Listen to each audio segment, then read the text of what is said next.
unbearable. How could anyone tolerate this horror? The images of mothers embracing their motionless bodies, caressing their hair, talking to them, apologizing to them. It's unbearable. How could anyone tolerate this horror?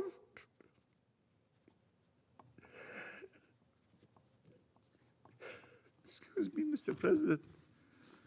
I have grandchildren. I know what they mean to their families. And to see the situation of the Palestinians without us having hearts to do something is beyond the ability of any normal human being to tolerate. Flames and hunger are devouring Palestinian children.